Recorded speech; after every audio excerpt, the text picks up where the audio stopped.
more breaking news that happened 90 minutes ago. The Biden administration is canceling $39 billion in student debt for more than 800,000 borrowers. Education Secretary Miguel Cardona is saying this. For far too long, borrowers fell through the cracks of a broken system that failed to keep accurate track of their progress towards forgiveness. There's the statement from Chicago, Austin Goolsbee, our old friend, Chicago Federal Reserve President, back with us on this Friday. Austin, good morning to you. Stephen Moore misses you, so you don't be a stranger, okay? Good morning to you in Chicago. What is this? I mean, 2 weeks ago, the Supreme Court ruled against you, 6-3 against the administration. What's different this time, or are you just trying to take another crack or a bite at the apple? Well, Bill, as you know, the Federal Reserve studiously stays out of, by rule and by principle, stays out of the political fights. So I have no insight or knowledge of what their legislation is doing.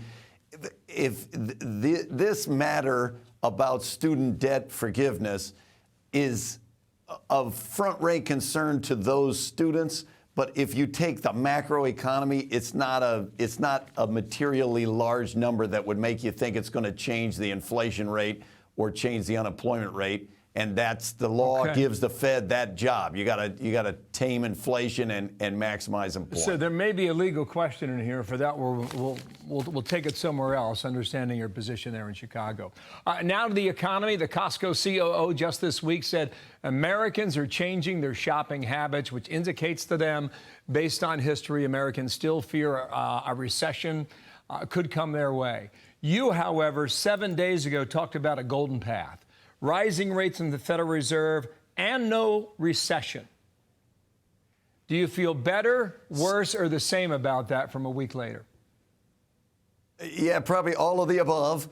Now, I said the golden path so far. That's what we're on so far, that the Fed's job by law is to stabilize the prices and maximize employment.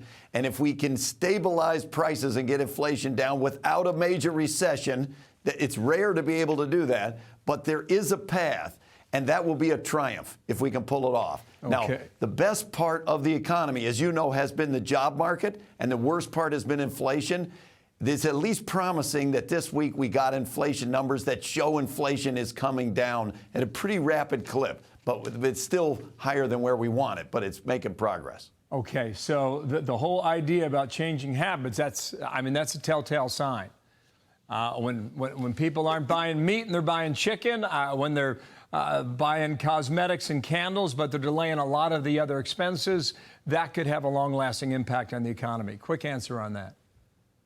Indeed, it could be a sign of something slowing down, but remember that in the pandemic, we couldn't spend money on services, so we shifted to spending on physical goods, and now that's shifting back to normal. So if Costco's got a little less spending on TVs, that wouldn't necessarily be unexpected. Okay, we're watching for more telltales there. The market's been on a tear. The Federal Reserve is saying that Taylor Swift is responsible for a rise in hotel revenue. I was thinking you should hire T. Swifty. Yeah. We got to get them out here to Chicago.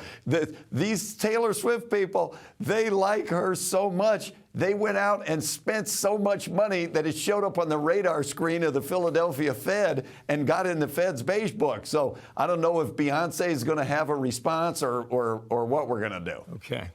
Maybe we do a marathon session. Austin, thanks. Come on back soon, okay? We'll get you guys back together and have our Money Friday sessions there. Austin Goolsbee live there in Chicago, Illinois. I'm Steve Ducey. I'm Brian Kilmeade. And I'm Ainsley Earhart. And click here to subscribe to the Fox News YouTube page to catch our hottest interviews and most compelling analysis.